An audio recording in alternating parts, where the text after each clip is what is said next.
అబ్బో ఇక్కడ కేజీ చీరలు కొంటే అర కేజీ చీరలు ఫ్రీ అంట. మంగళ్య షాపింగ్ మాల్, కేజీల్లో సేల్, టన్నుల్లో ఆనందం.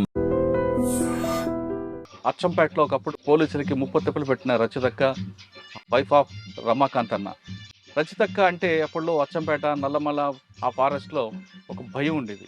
రమాకాంత్ అన్న రచితక్క పేరు చేతి పోలీసులకి చుక్కలు చూపించేవారు. పట్ట పగలి చుక్కలు చూపించడం అనేది రచితక్కకు ఒక ఫేమస్ అనేది తెలుసు.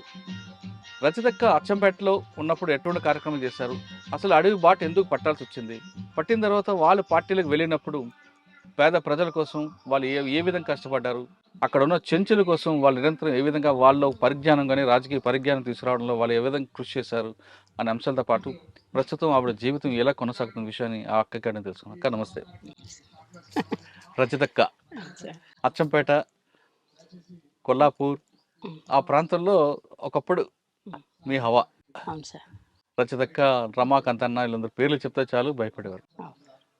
అంటే అప్పుడు పరిస్థితి ఆ విధంగా ఉంది కాబట్టి మీరు వెళ్ళారు. ఒక విధంగా చెప్పాలంటే పార్టీ ఆ విధంగా ముందుకు వెళ్ళబట్టి ప్రభుత్వం కూడా కిందకి దిగి గ్రామాల్లో మౌలిక సదుపాయాలు కల్పించడంతో పాటు మిగతా కార్యక్రమాలు చేపట్టడానికి వచ్చింది.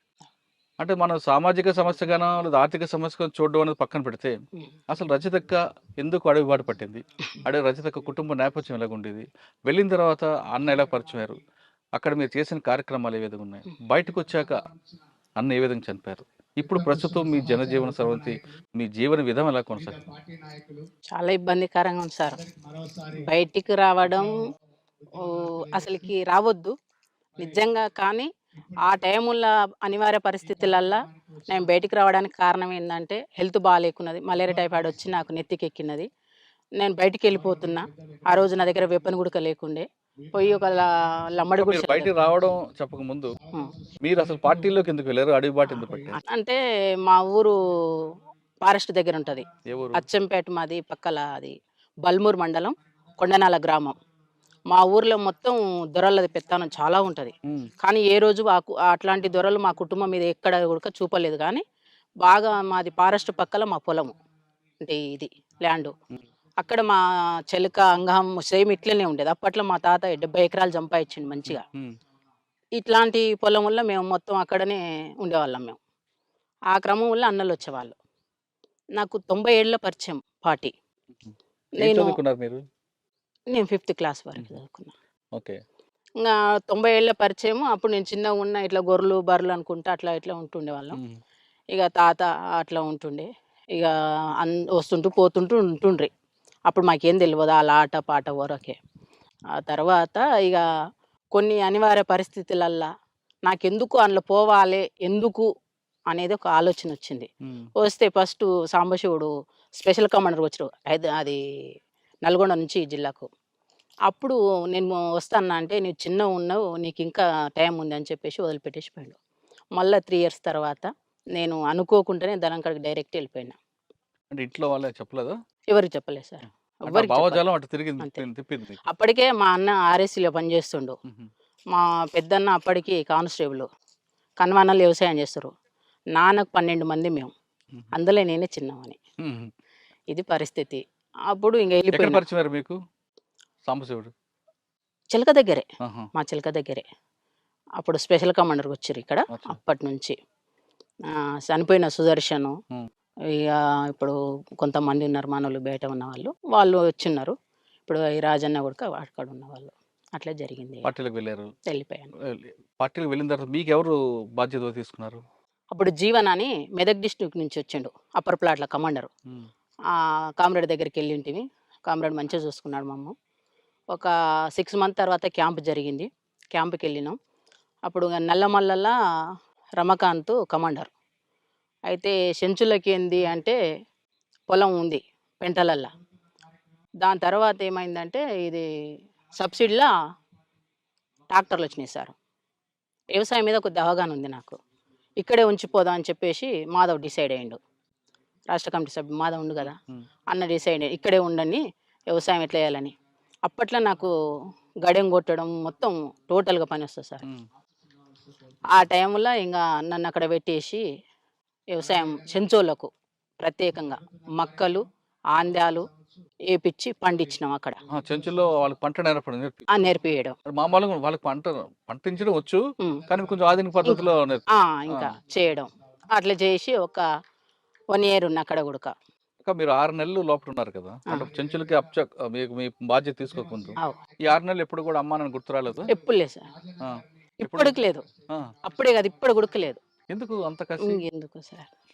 సరే, 6 నెలల్లో మీరు వెళ్ళగానే మీకు తుపాకీ ఎవరు పని బాధ్యత ఇవ్వకపోయినా సామాన్లు తీసుకెళ్లడం, నడిపించడం, ఎక్సర్సైజ్ ఇవన్నీ ఉంటాయి కదా, ఇప్పుడే నడిపించిందా? అట్లా ఏం లేదు, నాకు 1 monthకే వెపన్ ఇచ్చారు. అంటే ఆ రోజు నేను బయట పని చేసిన కదా సార్, పాటికి పని చేసిన. ఇక ఆ టైంలో నాకు అన్నోళ్ళు ఎక్కడ పోతే పోగానే ఒక వెపన్ ఇచ్చారు. మరుసటి రోజే ఎమ్మడి తిప్పుకున్నారు. అప్పటికి నాకేం ట్రైనింగ్ ఇట్లా ఏమి ఇవ్వలేదు. ఆ తర్వాత ఒక బాధ కానీ ఒక భయం కానీ అనిపించలేదు? నాకు లేదు సార్. నైట్ టైం చీకట్లో అడవిలో పాము అని ఇవన్నీ వస్తుంటాయి కదా? ఎప్పుడు లేదు సార్, ఎప్పుడు లేదు. మీతో పాటు ఎవరు ఉండరు అక్కలు? ఇంకా నాతో పాటు ఇక్కడ ఉన్న వాళ్ళు కవితక్క ఇప్పుడు చేసింది, భాగ్యక్క చాలా సీనియర్ మాకున్న. అక్క వస్తుందని చాలా ఆశించిన కానీ రాలే. సీనియర్ భాగ్యక్క ఉన్నది. వీళ్ళందరూ వచ్చారా? వాళ్ళందరూ ఇంకా అక్కడ మేము ఉన్నాం. అందరు మంచిగా ఉన్నాం, కలిసిన వాళ్ళం, సమిష్టిగా ఉన్న వాళ్ళం. బాగా ఆడవాళ్ళకి కొన్ని సమస్యలు ఉంటాయి. ఉన్నాయి సార్. కానీ అక్కడ అడవిలో కూడా ఉండేవా? ఉంటాయి అక్కడ. వ్యక్తిగతంగా శారీరక సమస్యలు వస్తుంటాయి కదా? వస్తాయి, చూసుకుంటారు. అక్కడ పురుషులు మహిళలు అనే తేడా ఎవరు మా వాళ్ళు ఉండరు, వ్యత్యాసాలు ఎక్కడ చూడరు. మొత్తం సమాన హక్కు, మంచిగా చూసుకుంటారు. మహిళా కామ్రేడ్కి అయినా జెంట్స్ కామ్రేడ్ చూస్తారు, జెంట్స్ కామ్రేడ్కి ఏమైనా మహిళా కామ్రేడ్ చూసుకోవాల్సింది, కంపల్సరీ చూసుకోవాల్సింది. 6 నెలల తర్వాత మీకు చెంచులకి వ్యవసాయం నేర్పడం అనే కార్యక్రమం మీకు పార్టీ ఇచ్చింది. అవును సార్. ఆ పార్టీ ఇచ్చిన కార్యక్రమాన్ని భుజం మీద వేసుకుంటూ చేసినాం. ఆ విధంగా ఎంతకాలం ఉన్నారు అక్కడ? అక్కడ 1 year ఉన్నా సార్. ఇక్కడ అచ్చంపేటలో? అచ్చంపేటలో 6 నెలలు ఉన్నా. సంవత్సరం నల్లమల్ల అడవులు ఉన్నా. ఆ తర్వాత కొల్లాపూర్కు పంపించారు. కొల్లాపూర్కి వచ్చేసిన.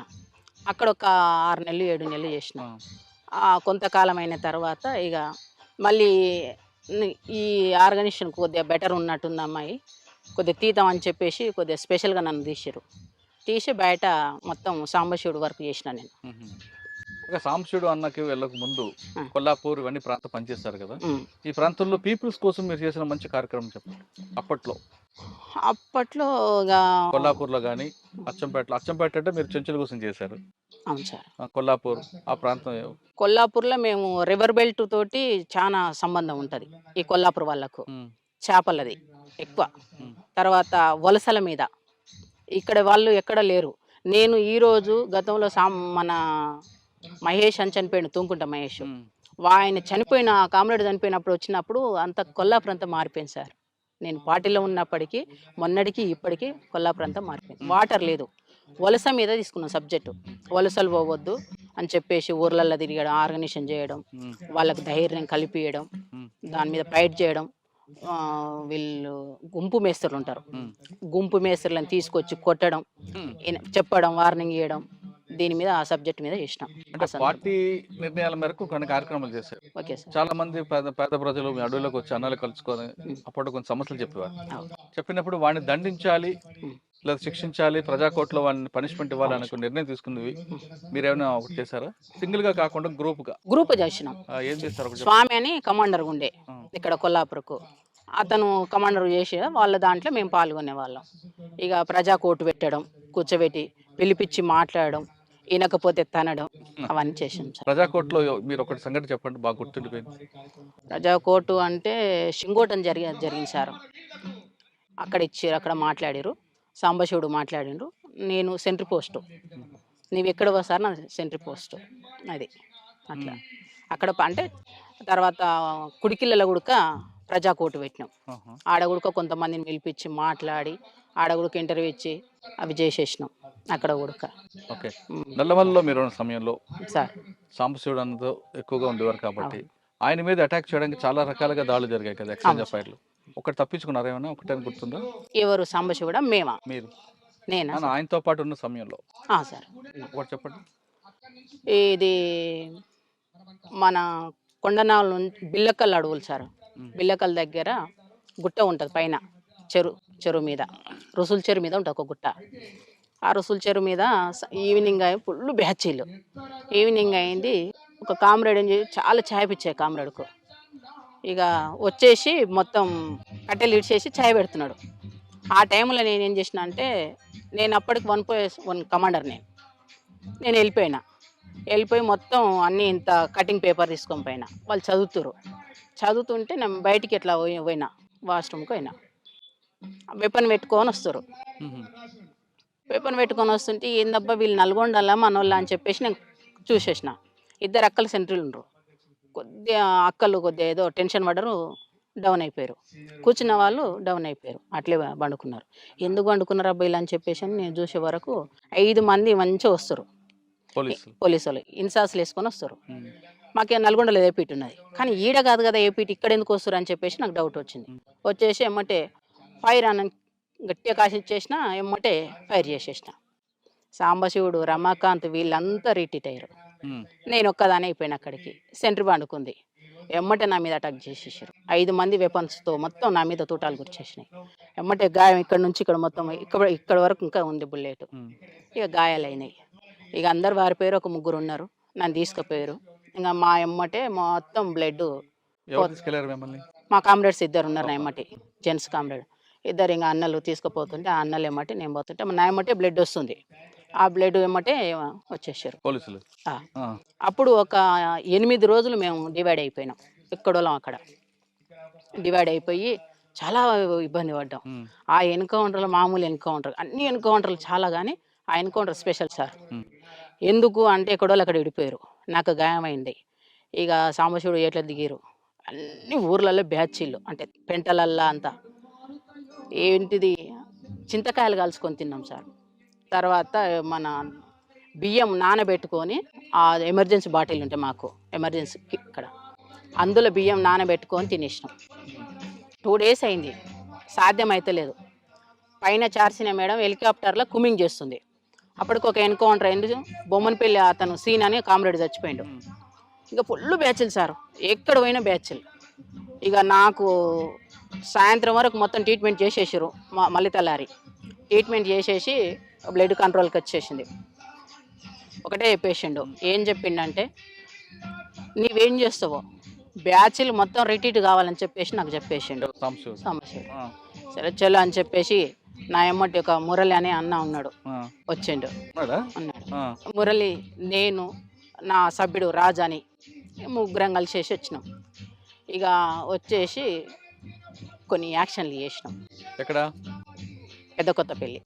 దానికి రివర్స్ చేస్తే బ్యాచ్లు ఇక్కడ అదవుతారని చెప్పేసి పిలిపించుకోవడానికి బ్యాచ్లు ఇక్కడ అటాక్ అయింది. యాక్షన్ చేయాలనే డెసిషన్ నిర్ణయం ఎవరు తీసుకున్నారు? సాంబశివుడు. ఎవరెవరి మీద చేయాలండి? పొలిటికల్ టీడీపీ పార్టీ ఎవరు ఉంటే వాళ్ళు. టీడీపీ పార్టీ ఉన్నప్పుడు ఎంపీపీనే ఆయన, బహుశా ప్రేమ్ ప్రకాష్. ఆయన నేరం చేశాడా లేదా పార్టీ నిర్ణయం మేరకు? పార్టీ నిర్ణయం, పదవిలో ఉంది కాబట్టి, గవర్నమెంట్ పదవిలో ఉన్నాడు కాబట్టి. ఎక్కడ ఎన్ని గంటలప్పుడు చేశారు యాక్షన్? ఎన్ని గంటలకా? పొద్దుగాల 12 గంటలకు. మిట్ట మధ్యాహ్నం. కానీ పోలీసులకు మీరంటే ఎందుకు అంత అప్పుడు హడలు ఉండేది? సార్ నాకు తెలియదు, నాకైతే తెలియదు, కానీ అది అట్లా నిలిచిపోయింది జిల్లాలో అయితే.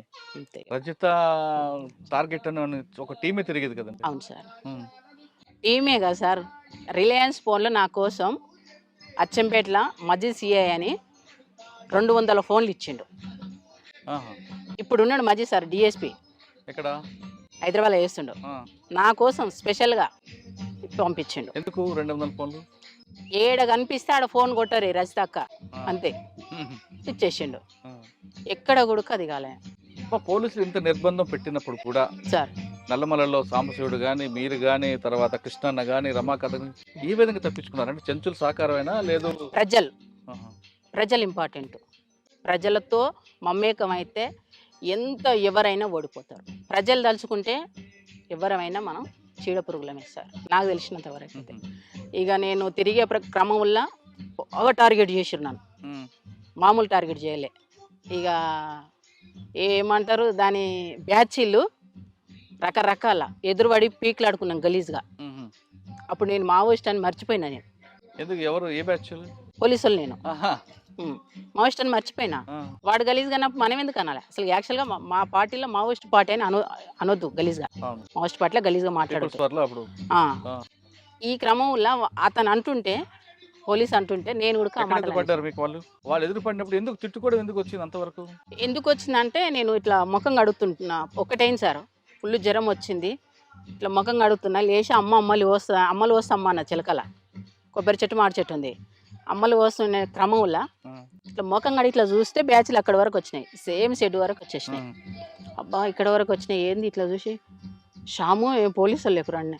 ఏం కామ్రేడ్ అన్నా, కామ్రేడ్ ఎప్పుడు వెళ్ళిపోయాడు. నేనేం చేయాలి, నేను జ్వరమ్మతనున్నా. లేచి చూస్తే అంతా మొత్తం బ్యాచ్లు చుట్టుముట్టేసినాయి.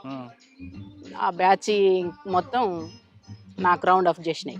ఏం చేయాలో నాకు అర్థం కాలే.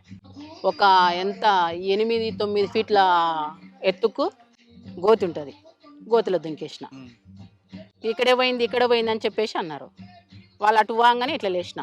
ఇంకా బూతులను తిట్టుకుంటే ఏమంటారు, ఫైర్ చేయలే వాళ్ళు. ఫైర్ చేస్తే పడిపోయేదాన్ని. వాళ్ళు నేను కనీసం ఒక 6 కిలోమీటర్ రన్నింగ్ సార్. 6 కిలోమీటర్ మామూలు రన్నింగ్ కాదు. ఫస్ట్ టైం అది ఇంకొకటి ప్లేన్ ఏరియాలో రన్నింగ్ మామూలు ఉండదు. అట్లా రన్నింగ్ చేసిన. పరిగెడుతూ బూతులు తిడుతూ పరిగెట్టారు. ఇంకా అట్లా వెళ్ళిపోయేసిన. ఆడ తప్పించుకొని పోయి ఇంకొక ప్లేస్కి పోయినా. ఇంకొక ప్లేస్కి పోయి వర్షాన్ని ఉంటే ఆ వర్షాల వైపు వర్షాన్ని ఎర్జి ఉంటుంది కదా ఒడ్డు, ఆ ఒడ్డు పక్కల వండుకున్న వర్షాన్ని సాటు చేసుకొని నా పైన పక్కనే వచ్చేసి కాలు చేతులు కడుక్కుంటాడు పోలీస్ ఆయన ఉడక బోర్కాడ. ఏందబ్బా అని ఇట్లా చూస్తే అట్లే అనికి పండుకున్నా.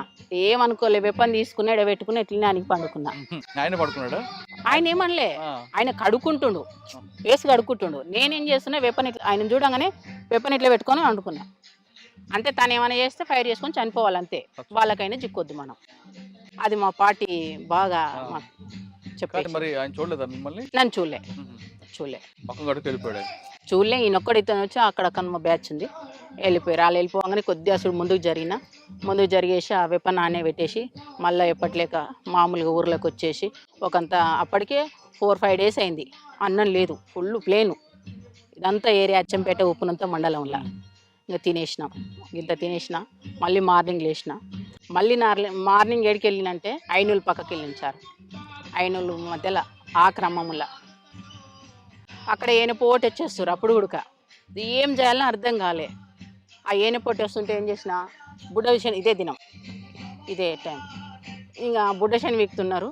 వాళ్ళతో పాటు అట్లే బుడ్డశని వీక్కుంటా ఆ బుడ్డలు పీకిన చెత్త తీసేసి కార్బాన్ మీద వేసేసిన. స్టెన్ కార్బాన్ ఎప్పుడు నాకు తీసి దాని మీద పడేసిన. అయిపోయాయి. వాళ్ళు ఎవరో చెలుకోవాలి అనుకున్నారు. ఆ కొనాక అడిగింది. నేను ఇక్కడ మళ్ళీ ఇంకా బుడ్డశని వీక్తున్నా.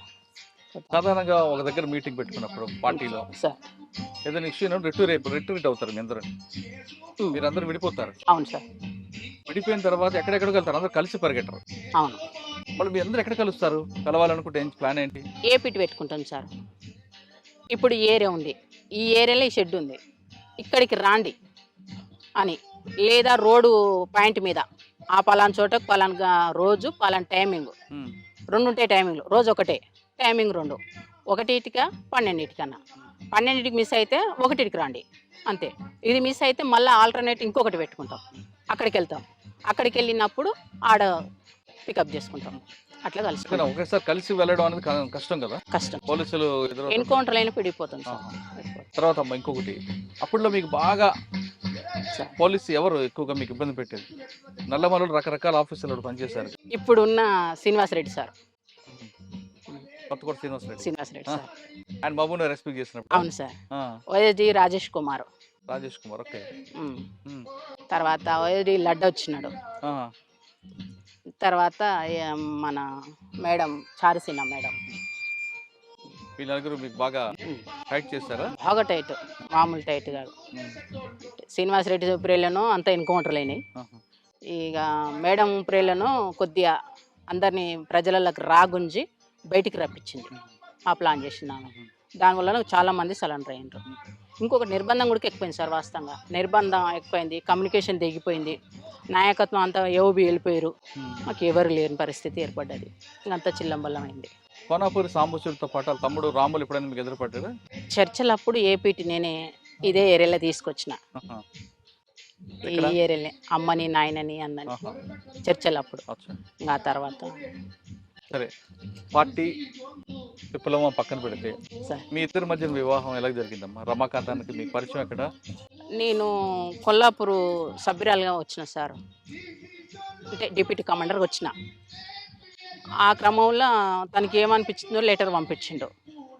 లెటర్ పంపిస్తే నేను ఆ లెటర్ ఇప్పకుండా సాంబశివుడికి తీసుకుపోయి ఇచ్చేసిన. మళ్ళీ సాంబశివుడికి పోయినప్పుడు 3 నెలలు అయింది. ఆ లెటర్ అట్లే కిట్ బ్యాగ్లో దాచిపెట్టుకొని పోయి తీసుకుపోయి ఇచ్చేసిన. కామ్రేడ్ ఇది పంపించిన లెటరు అని లవ్ లెటరా?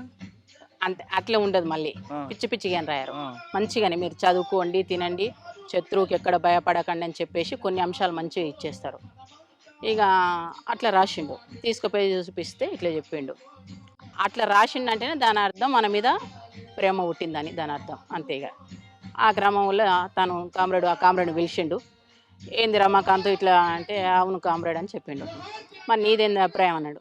నాకు లేదు సార్, నాకు అలాంటిది లేదు కామ్రేడ్, కొంత టైం ఇవ్వండి నాకు, కొద్దిగా నేను ఒక పొజిషన్కి వెళ్ళినాక చేసుకుంటా అని చెప్పేసి అనుకున్నా. అంటే కొద్దిగా చూడండి అన్నాను. లేదని చెప్పేసిన. ఆ తర్వాత మళ్ళీ ఒక 6 మంత్స్ తర్వాత మళ్ళీ కూర్చోబెట్టి ఉమ్. మాధవు, సాంబశివుడు, ఉమ్. గజ్జి శ్రీశైలం, సంతోష్ చంపేశారు. అవును. వీళ్ళు ముగ్గురు కూర్చోబెట్టి నాకు కర్రె నరసప్ప, వీళ్ళు నలుగురు కూర్చోబెట్టి నాతో మాట్లాడారు. ఉమ్. మాట్లాడితే కొద్దిగా టైం ఇవ్వండి సార్ అని చెప్పి అన్నా. కామ్రేడ్ అని చెప్పేసిన. సరేలే అని చెప్పేసి అన్నారు.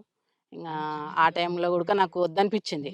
నా పట్టుదల ఏంటంటే ఒక జిల్లా సెక్రటరీగా అయినాక నేను పెళ్లి చేసుకోవాలనేది నా పట్టుదల. ఉహు.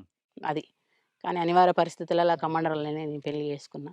కమాండర్ స్థాయికి వెళ్ళిపోయినాక, అంటే కమాండర్ అది చేసుకున్నారు. ప్లాటూన్ సెక్షన్ ఇక్కడ పెళ్ళి కమాండర్ ఎక్కడైంది మీది? ఉడిమిల్ల దగ్గర సార్. పార్టీ చేసిన పెళ్ళే మీది? ఆ, ఉహు. ఉడిమిల్ల దగ్గర మంచిగా చేసిర్రు. పార్టీలనే మా లాంటి పెళ్లి ఎవరికి చేయలేదు. మంచిగా ఆటలు తీసుకొచ్చి చేసి సేమియా చేసి ఆట పాటలు సేమ్ ఇట్లనే చేసేసి ఈ పక్కన్న ఊరు పక్కనే అది కూడా ఉహు. సేమ్ పెళ్లి చేసేసారు. పెళ్లి చేసిన తర్వాత నైట్ పెళ్ళైంది, మార్నింగ్ విడిపోయినాం. తను గుంటూరుకు రాకెట్ లాంచర్ ట్రైనింగ్కి వెళ్ళిపోయిండు రమాకాంత్. ఉమ్. మేము ఆమనగల్ ఏరియాకి వెళ్ళిపోయినాం. ఇంకంతే. మళ్ళీ ఆయన ఒక 3 నెలల తర్వాత వచ్చిండు. 3 నెలల తర్వాత వచ్చి ఒక 5 డేస్ కలిసి ఉన్నాం. ఆ తర్వాత మళ్ళీ నన్ను బయటకు పంపించేసారు. ఇక బయటకు పంపించేసారు. ఇక కామ్రేడు సెక్రటరీగా పనిచేసిండు. ఇక నేను బయట కొన్ని పనులు చేసుకుంటూ తిరిగిన. కొన్ని అంటే నాకు ఇచ్చిన వరకు నేను మనస్ఫూర్తిగా పార్టీకి బరాబరి చేసిన సార్. నేను వాళ్ళ లేక వీళ్ళ లేక ఏ రోజు కూడా భయపడలే. శత్రువుకు భయపడలే, ప్రజలకు పొలిటికల్ లీడర్కి ఎవరికి ఇప్పటి వరకు నేను ఎప్పుడు భయపడాను ఎవరికి. అంతే. ఆ రోజు ఇక బయటికి వెళ్ళి నేను పార్టీ చెప్పిన పని నేను సక్సెస్ చేసుకొని రిటర్న్ అయినా.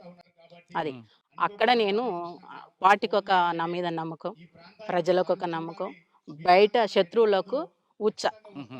భయం. అంతే. ఉమ్. అంతే. సరే, పెళ్ళైన తర్వాత మీరు చేసిన మంచి కార్యక్రమం చెప్పండి పీపుల్స్ కోసం. నేను చేసిందా? నేనంటూ సపరేట్గా ఏం చేయలేదు. పార్టీ కలిపి, పార్టీకి సభ్యులతో కలిపి.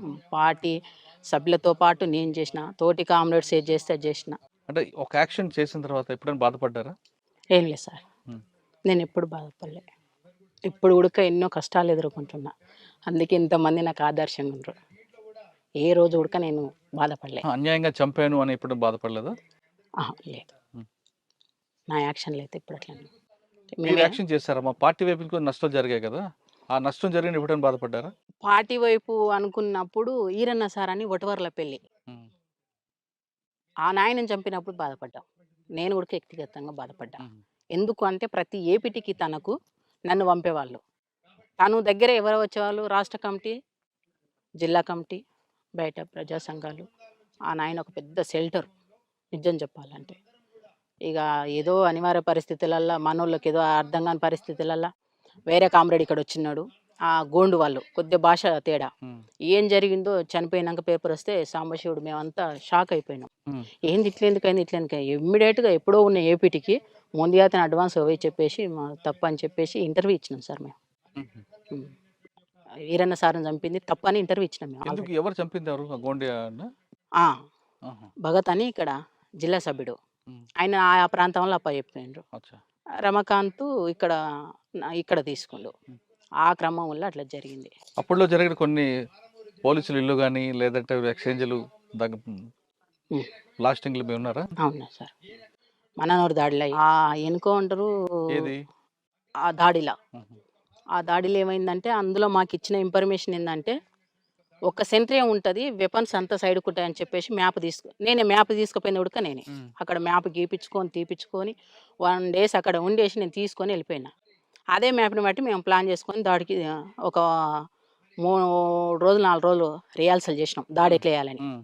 చేసి వెళ్ళిపోయినాం. ఆ వెళ్ళిపోయే క్రమంలో ఏ సెక్షన్ A1 నేనే, అంటే ఫస్ట్ వెళ్ళిపోయే టీం. అక్కడికి వెళ్ళిపోయే వరకు ఉంది సెంటర్ ఉందని నేను కాషన్ ఇచ్చేసిన. అయినా ఏం కాదు ఫైర్ అని చెప్పేసి మైక్ పెట్టేసిండు. ఆ మైక్ ఎట్లాడిది, ఇప్పుడు కూరగాయలను గట్టిగా అరుస్తారు, ఆ మైక్ మేము తెచ్చేసుకున్నాం అప్పటికే. ఆహా. ఆ దాడేపడికి ఆ మైక్లో చెప్పేస్తుండు సాంబశివుడు ఎక్కడ సెంట్రీ ఉన్నారు? మీద ఆహా, ఈ పోలీస్ స్టేషన్. స్టేషన్ మీద పైన. ఓకే. అక్కడికి వెళ్ళినాక ఫైర్ అయింది. ఫైర్లు చేసి మొత్తం ఇంకా ఒక 1 minute అయితే అతను దుంకుతాం గోడకు. ఫస్ట్ నేను దుంకేసిన, నా తర్వాత కిరణ్ దుంకిండు. దుంకిన తర్వాత నెక్స్ట్ కామ్రేడ్కు గొంతులో తూటపడ్డది సార్. ఉహు. గొంతులో తూటపడి ఎన్నుబొక్క కాడ వెళ్ళింది, స్పాట్లో చనిపోయిండు. ఇంకొక కామ్రేడు ఇప్పుడు కొల్లాపూర్ కమాండర్ వేసిన స్వామి అన్న కదా, ఉమ్. ఆ కామ్రేడ్కి తొడకు పడ్డది. ఇద్దరు మా దిక్కే అయిపోయారు. ఇక మేమేం చేస్తాం, మేము అడ్వాన్స్ కాలేకపోయినాం, రిటీట్ అయినాం. మాతో పాటు ఏ సెక్షన్ ఇటు కొద్దిగా అటు ఇటు కాగానే బి సెక్షన్ ఎక్కిపోయింది, సి సెక్షన్ అడ్వాన్స్ కాలేకపోయింది, దాడి ఫెయిల్ అయింది. ఉహు. అదేవిధంగా Amarabad police station attack, Amarabad police station మీద కాదు, సిలిండర్ గోదాం సున్నిపేట దగ్గరలో పోలీస్ స్టేషన్ మీద అటాక్, అవుట్ పోస్ట్ మీద చేశారు కదా. ఊకే ఫైరింగ్ అవి మన్నూరు పోలీస్ అవుట్ పోస్ట్ మీద దాడి. అదొక సెంటర్ ఒక పైన ఉంటారు. ఉమ్. తర్వాత పక్కా పోలీస్ స్టేషన్ వచ్చింది కదా, అవును. అక్కడ పోలీస్ స్టేషన్ తీసాను అట్లా అవును అచ్చంపేట పెట్టేట అవును సార్, అట్లా జరిగిపోయింది. కదా. మా పెళ్ళి అయింది, పార్టీలు ఉన్నారు, యాక్షన్లు అన్నీ జరిగాయి కదా, మరి ఎందుకు బయటికి ఎందుకు వచ్చారు? బయటికి రావడానికి అంటే అందరు అప్పటికి సలన్ అయింది సార్. మేము 4 కామ్రేడ్స్ ఉన్నాం. నలుగురు ఇట్లా నేను నా భర్త ఉన్నాం. ఆ క్రమంలో నాకు బాగా టైఫాయిడ్ మలేరియా వచ్చేసింది. నన్ను సీరియస్గానే ఒక 3 నెలలు లోపడిగానే ఉంచుకున్నారు, బయటకు పంపలే. ఎందుకంటే ఈమె సీరియస్, బయటకు పోతే మళ్ళీ తిరిగి చంపేస్తారు అనేది ఒక బాగా ఉన్నది, పంపలేదు. చివరికి రమాకాంత్ ఏం చేసిండు, హెల్త్ అన్న బాగా చూపించుకొని డెన్నులను ఎక్కడన్నా పెడదాం అని చెప్పేసి పంపించిండు. పంపించేస్తే అచ్చంపేట ఏరియాలోకి వచ్చిన. వాళ్ళు ఏమన్నా లంబడి వాళ్ళ గుడిసె దగ్గర ఉన్న వాళ్ళే స్నానం చేయించారు, జ్వరం కాదు, రొట్టిచ్చిర్రు, తిన్నా, కూర్చున్నాక అమ్మ టైం అవుతుంది మరి పోదాం హాస్పిటల్ కన్నా. అమ్మ పొద్దుగాల తొలకపోతున్నది, ఆ లంబడోళ్ళ అమ్మ బిడ్డ చెల్లెలు. ఆ పిల్లని మారిందని మాకు తెలియదు. ఉహు. పండుకున్నాం కరెక్ట్ 4 గంటలకు వచ్చేసారు పోలీసు వాళ్ళు. 4 గంటలకు వచ్చేసి మంచం వేసారు, మంచం మీద నేను పండుకున్నా. వచ్చేసి వెపన్ ఇట్లా పెట్టేసారు, ఇట్లా ముఖం మీద చెదర్ తీసారు. ఇట్లా బెడ్షీట్ తీయంగానే ఇట్లా చూస్తే అన్ని వెపన్సే కనిపిస్తున్నాయి. వెపన్స్ కనిపించే వరకు ఇట్లా లేచి చూసే వరకు ఇక పోలీసు వాళ్ళు ఏమనలేదు సార్. ఎవరు మీరంటే నువ్వు లేవు అని అంటే మా సభ్యుడు ఒకడు వచ్చిండు, అట్లా నువ్వు లేవు అక్క అని లేచిన. ఏం లేదు అక్క అని. సరే ఈయనే ఉండండి, ఇంటికి వచ్చిరన్న. ఏమనలే, ఏంటికి రాలేదు, మళ్ళీ ఎందుకు వెపన్స్ తీసుకుని వచ్చినావు అని చెప్పేసి అన్న. లేదక్క అని ఆ అబ్బాయి అన్నాడు. సరే నేను నిలబడరా అని చెప్పేసి అన్నాక వాళ్ళు ఏమనుకున్నారు అంటే జ్వరం ఉంది, ఈమె ఎక్కడ పోతుంది అని అనుకున్నారు పోలీసులు అంతే, ఉమ్. నిర్లక్ష్యంతో ఉన్నారు. ఉమ్. ఇక గిరిబాబు ఎస్ఐ కొట్టండి అంటూనే ఉండు, కానీ కొట్టలే. వాళ్ళు కొట్టొద్దనే ఉన్నట్టుంది ప్లాన్. ఇక ఏమనలేదు, గుడిసె స్టార్ట్ చేసుకున్న ఒకటే పరారు, ఉమ్. అంతే.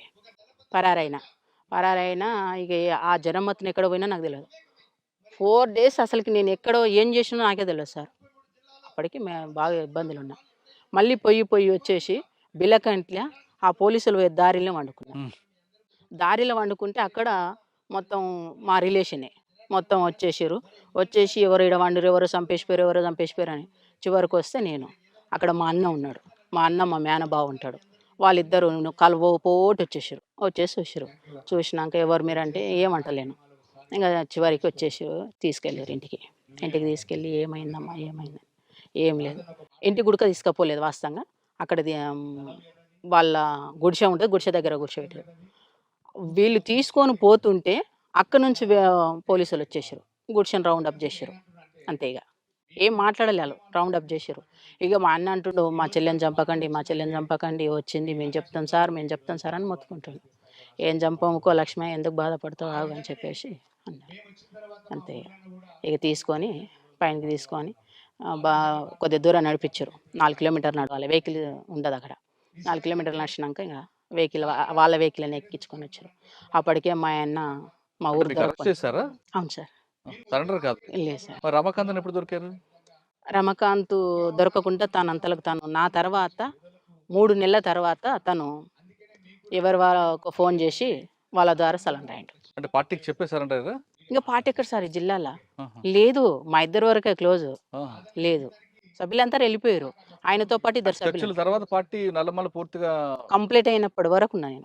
2007 లాస్ట్లో 8 ఆ టైంలో వచ్చేసాను. అది మాతోటే క్లోజ్ అయిపోయింది. ఈ జిల్లాలో అయితే మాతో క్లోజ్ అయిపోయింది. మీరు సరెండర్ అయిన తర్వాత మీకు ఇవ్వాల్సిన ఇచ్చారా రమాకాంత్ గారికి ప్రభుత్వం? కామ్రేడ్కు 5 లక్షల రివార్డు ఉందన్నారు, ఇచ్చిర్రు. నాకు 3 లక్షలు అని చెప్పారు, ₹1,00,000 ఇచ్చారు.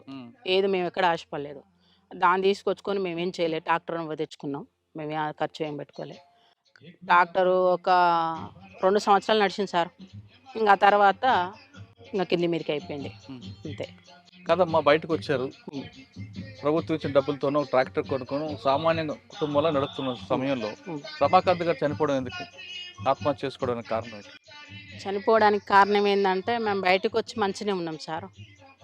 మంచిగా ఉన్న క్రమం వల్ల ఈ పొలిటికల్గా మేము ఎక్కడ ఎదిగిపోతామో అని చెప్పేసి బాగా ఒత్తిడి చేశారు మా మీద. వాళ్ళకు పొలిటికల్కు పోలీసు వాళ్ళు అది చేశారు. ఇక పోలీసుల టార్చర్ మామూలుగా లేదు సార్ మాకు. ఎంత అంటే అంత మామూలుగా లేదు. ఇక అదే టైంలో మా ఊర్లో ఒక అతను మర్డర్ జరిగింది. ఆ మర్డరు మా రమకాంతే చేసిందని చెప్పేసి ప్రపోజల్ చేసి తన మీద నెట్టేసారు.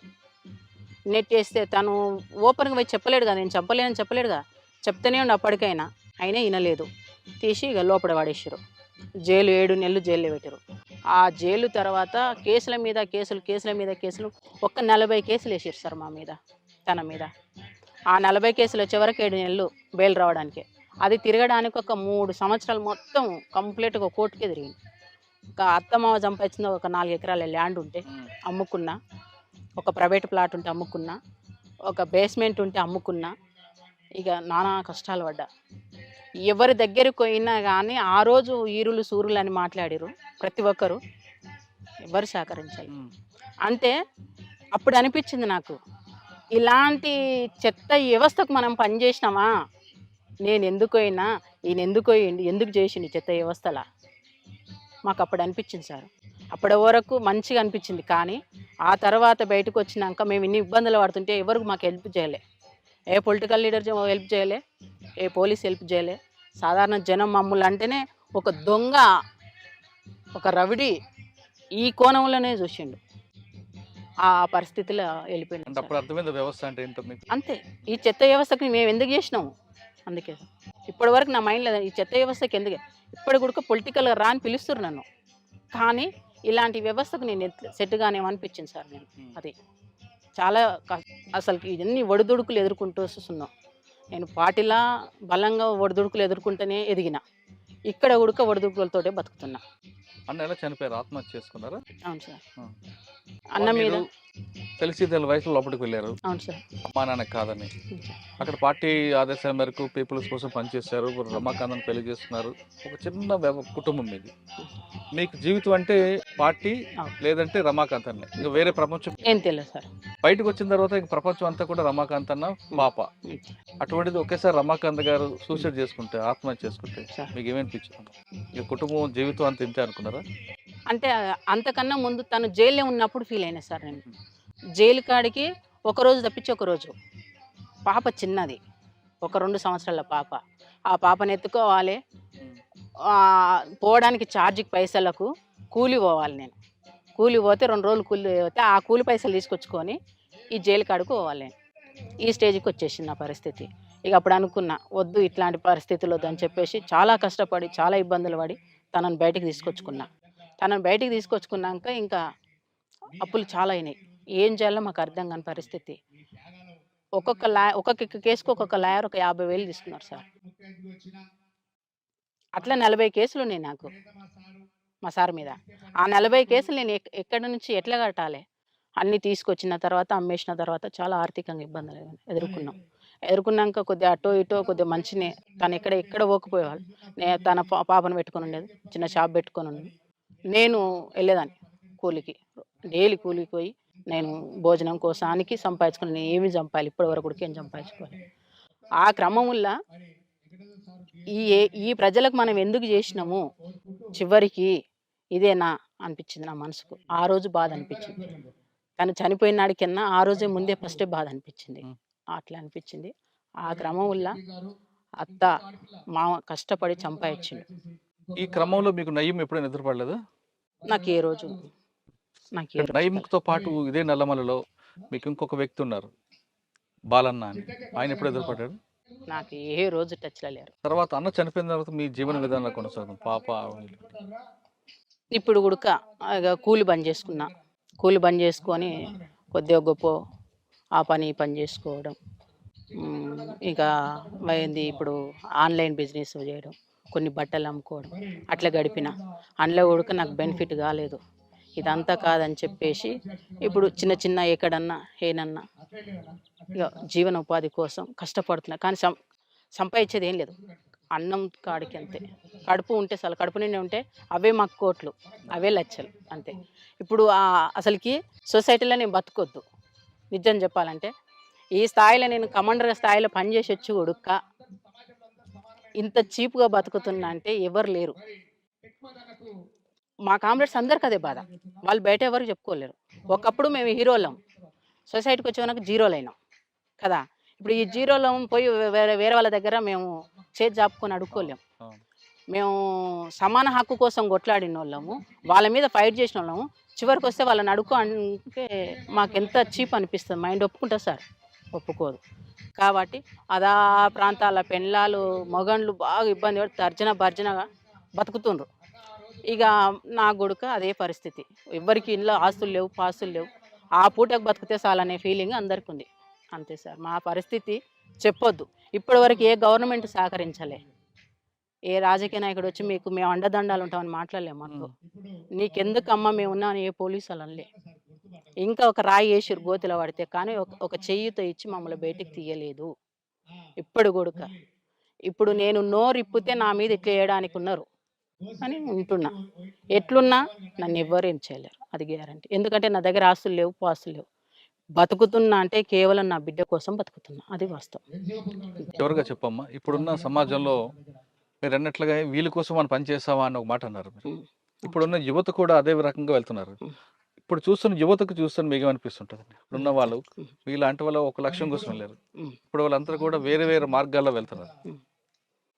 ఏ మార్గాల్లో వెళ్ళినా ఏమి చేసినా కానీ కమ్యూనిస్ట్ పార్టీ అంతా బలంగా ఎవరు చేయరు కదా. అప్పుడు మా టైముల్లో సెల్ ఫోన్లు లేకుండా ల్యాండ్ ఫోన్లు ఉన్నాయి. ప్రతి వానికి మెసేజ్ ఉంది. నువ్వేం చేసినా కానీ ఆటోమేటిక్గా ఎమ్మటే అయిపోతుంది. ఏముంది ఆడ? ఎమ్మటే తీసుకొస్తారు, అరెస్టులు చేయడం, కొట్టడం. ఎక్కడ బలపడుతుంది? అంటే నేను వాళ్ళ ఉద్యమం వైపు వెళ్ళమని చెప్పడం లేదు.